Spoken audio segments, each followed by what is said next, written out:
Xitoyning Sharqiy Turkistondagi assimilyatsiya va zamonaviy qo'l yetishtirish siyosati doirasida Uyg'ur va Qozoq yoshlari Xitoyning ichki qismlariga arzon emgakchi sifatida avatilmoqda.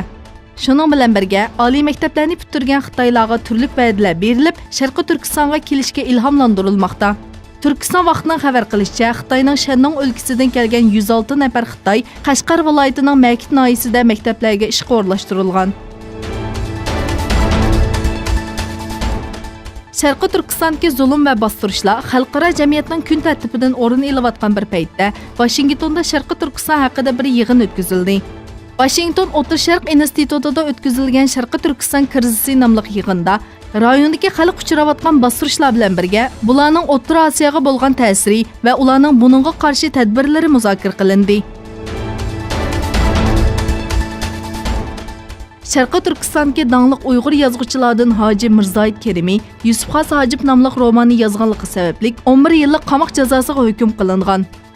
Buningdan burun millatchi Gomindan davrida va uning keyingi atalmış madaniyat inqilob davrida umrining 4dan 1 qismini Xitoy turmida o'tkazgan ustoz Hoji Mirzoid Kerimi umrining oxirida yana turmaga mahkum qilindi. Adib hozirgacha minglagan asar va 5 cho'ng roman yozgan bo'lib, bu romanlar bilan rayonning 1000 yillik tarixini yo'rtib bergan bo'lib, Uyg'ur jamoatchiligi uningmi boshqa Uyg'ur adiblarga o'xshash Xitoy turmasi kirib uzun o'tmayla shahid qilib etilishidan andish qilmoqda. G'azida tinish shaklda cho'ng orqa qaytish yurishning 1 yilligi va 43-qitimliq zamin kunda minglagan falastinlik jam bo'ldi. Faoliyatlarga Isroilning qattiq bir shaklda mudohala qilishi bilan 3 falastinlik o'lib, 316 falastinlik yaralandi. Aljeriya xalqi davlat raisi Abdulaziz Bouteflikaga qarshi eng cho'ng ko'lamda bir namoyish o'tkazdi. Taxminan 1 million kishi qatnashgan namoyishga soqchilar yasha quzish bombasi va pompaliq suv bilan mudohala qildi. Lekin xalq ko'chalardan chekinmadi. Armiyaning tunji qatim Bouteflikni chekinishga da'vat qilishi xalqning namoyishlariga hayajon qo'shdi.